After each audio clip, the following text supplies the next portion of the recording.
پاکستان کے صوبے خیبر پختونخوا کا افغانستان سے ملحق سرحدی علاقہ ضلع کرم گزشتہ کئی سالوں سے بدامنی کی آگ میں جل رہا ہے۔ کرم میں ہنستے بستے گھر اور چلتے ہوئے کاروبار تباہ و برباد ہو چکے ہیں، جبکہ قبرستان بے گناہوں کی لاشوں سے بھر چکے ہیں۔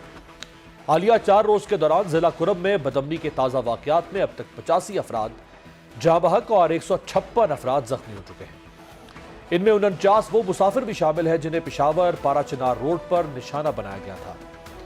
اس واقعے کے اگلے روز لوور کرم میں بگن کے علاقے پر مسلح افراد نے حملہ کر دیا تھا، جس میں مقامی ذرائع کے مطابق 400 سے زائد مکان اور دکانیں نظر آتش کر دی گئی۔ اسی طرح شیعہ اکثریتی علی زئی کی داخلی حدود میں موجود 2 گاؤں جیلا مئی اور 4 دیوار پر حملہ کیا گیا، جہاں بھاری ہتھیاروں سے ہونے والی شدید لڑائی کے بعد مسلح لشکر نے ان دونوں گاؤں پر قبضہ کر لیا تھا۔ ضلع کرم میں موبائل نیٹ ورک معطل ہے، جبکہ مرکزی شاہراہوں پر ٹریفک کی آمد و رفت بند ہے۔ حالیہ فسادات اور جھڑپوں کے سبب تقریباً 300 خاندانوں کو نقل مکانی کرنا پڑی ہے۔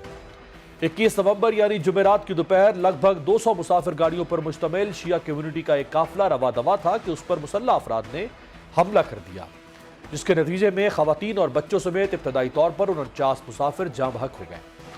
ہلاک اور زخمی ہونے والے افراد میں سے بیشتر کا تعلق پارا چنار اور قریبی علاقوں میں آباد اہل تشیع برادری سے تھا۔ اس حملے کے بعد مجلس وحدت المسلمین نے ملک بھر میں 3 روزہ سوگ کا اعلان کیا تھا، جبکہ تنظیم کے رہنماؤں نے ضلع کرم سمیت کے پی کے بھر میں آپریشن کا مطالبہ کیا۔ یاد رہے کہ یہ قافلہ قانون نافذ کرنے والے اداروں کی نگرانی میں سفر کر رہا تھا۔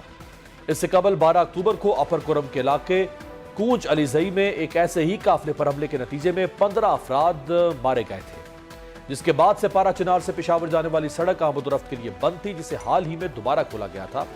تاہم یہ سفر کے لیے پولیس سمیت ایف سی کی سیکیورٹی میں مسافر گاڑیاں قافلوں کی صورت میں سفر کرتی ہیں۔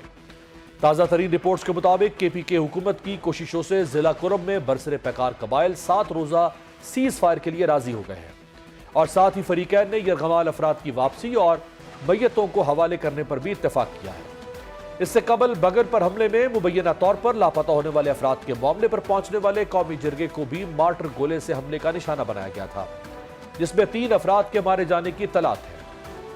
افغان سرحد سے ملکہ خیبر پختونخوا کا قبائلی ضلع کرم 2018 میں صوبے میں ضم ہونے سے قبل فاٹا کہلانے والے وفاق کے زیر انتظام علاقوں میں شامل تھا۔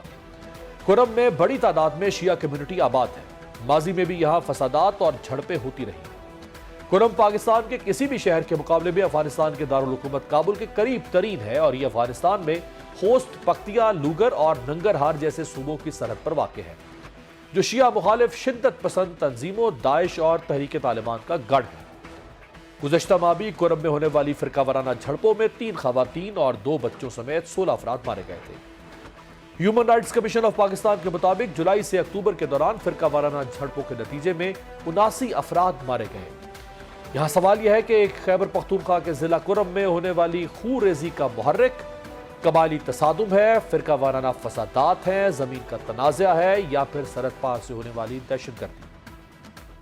بعض رپورٹس کے مطابق یہاں فسادات کی وجہ فرقہ وارانہ تقسیم کے ساتھ ساتھ یہاں کی سونا اگلتی وہ زمین ہے جس پر قبائل اور مسلک میں بٹی کرم کی آبادی اب تک سینکڑوں جانیں گنوا چکی ہے، لیکن حکومت آج بھی اس مرکزی مسئلے کا حل تلاش کرنے میں ناکام نظر آتی ہے۔